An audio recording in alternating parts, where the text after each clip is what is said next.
أكيد وأنت قاعد في يوم من الأيام سألت نفسك السؤال ده: ليه بشوف الأوردة باللون الأزرق؟ هل ده بيرجع لأن الدم اللي ماشي في الوريد لونه أزرق؟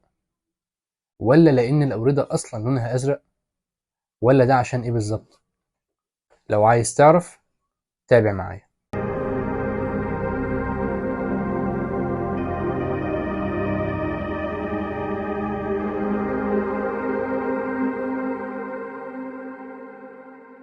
سألنا سؤال في المقدمة وقلنا ليه بشوف الأوردة باللون الأزرق؟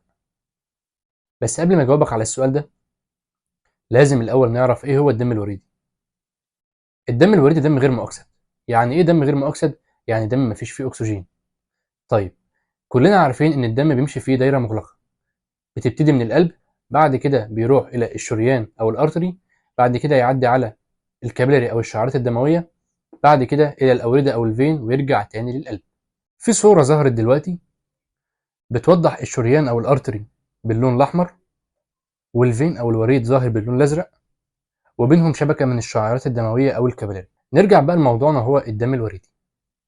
بعد ما الدم بيخرج من الشعيرات الدموية بيروح للأوردة ثم إلى الأوردة الأكبر، وبيعدي على الوريد الأجوف العلوي أو السوبيريور فينا كيفا، والوريد الأجوف السفلي أو الانفيريور فينا كيفا، ويصب في القلب تحديدا في الأذن الأيمن. طب احنا اتكلمنا وقلنا إن الأوردة بيمشي فيها دم غير مؤكسد، يعني مفيش فيه أكسجين. طب هل الدم الغير مؤكسد بيمشي في مكان تاني غير الأوردة؟ هقول لك أيوه، في شريان في الجسم اسمه الشريان الرئوي، هو ده الشريان الوحيد اللي بيمشي فيه دم غير مؤكسد. بعد ما اتكلمنا وعرفنا إيه هو الدم الوريدي، وقبل ما أجاوبك على السؤال اللي سألناه في الأول لازم نعرف إيه هي مكونات الدم. معظمنا عارف إن الدم بيتكون من بلازما وبروتين ومية وكرات دم حمراء وخلايا دم بيضاء وصفائح دموية. واللي بيخلي الدم يظهر باللون الأحمر إن النسبة الأغلب من مكونات الدم هي كرات الدم الحمراء. عارف إنك مستني من أول الفيديو تسمع إجابة السؤال اللي سألناه في الأول. في الحقيقة إن الأوردة قريبة جدا من الجلد على عكس الشرايين، وإنت عارف إن تحت الجلد في دهون، وده بيخلي إن الضوء لما بيسقط على الجلد أو سطح الجسم بيمتص الأضواء ذات الطاقة العالية، أي ذات الأطوال الموجية القصيرة. يعني إيه الكلام ده؟ يعني بيمتص اللون الأزرق والأخضر، وده بينعكس على عينك فبتشوف الأوردة باللون الأزرق. هتقول لي يا أبو حميد يعني الموضوع طلع ملوش علاقة بالطب وطلع خاصية فيزيائية؟ هقول لك أيوه بالظبط كده. طيب يا أبو حميد، ده معناه إن الدم الوريدي والدم الشرياني ليهم نفس اللون ودي بس خدعة بصرية؟ مع إن الموضوع فعلا خدعة بصرية، ولكن هقول لك لأ. في الحقيقة الدم الوريدي بيختلف عن الدم الشرياني في اللون، وإن كان الدم في مجمله لونه أحمر، ولكن الدم الشرياني بيميل إلى اللون الأحمر الفاتح، على عكس الدم الوريدي اللي بيميل إلى الأحمر الداكن. هتسأل دلوقتي وتقول طيب إيه سبب اختلاف الألوان ده؟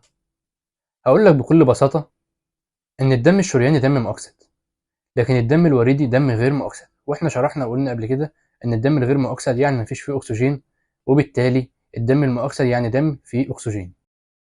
عارف إنك هتقول دلوقتي أنا عارف يا أبو حميد إن الدم الشرياني دم مؤكسد وإن الدم الوريدي دم غير مؤكسد، ولكن اللي أنا معرفوش بجد ليه بيبقى في الشريان دم مؤكسد ويبقى في الوريد دم غير مؤكسد. هقول لك بكل بساطة إن ده بسبب ظاهرة الكلورايد شيفت. هتسألني عن إيه الكلورايد شيفت؟ هقول لك الكلورايد شيفت بكل بساطة هو إن ثاني أكسيد الكربون بيدخل إلى كرات الدم الحمراء، ومع المية بيتحدوا في وجود الكربونيك أنهيدريز وبيكونوا الكربونيك أسيد. الكربونيك أسيد بيتفك إلى هيدروجين بيتحد مع الهيموجلوبين، وبايكربونات بيحصل له اكستشينج مع الكلور. الكلور لما بيدخل إلى كرات الدم الحمراء بيؤدي إلى انتفاخها وبيسحب المية وراه لأنه بيزود الإزمولاريتي، فده اللي بيسبب لزوجة في الدم الوريدي، وده السبب اللي بيخلي الدم الوريدي أو الدم الغير مؤكسد لزوجته أعلى بكتير من الدم الشرياني أو الدم المؤكسد. وبس كده، سلام.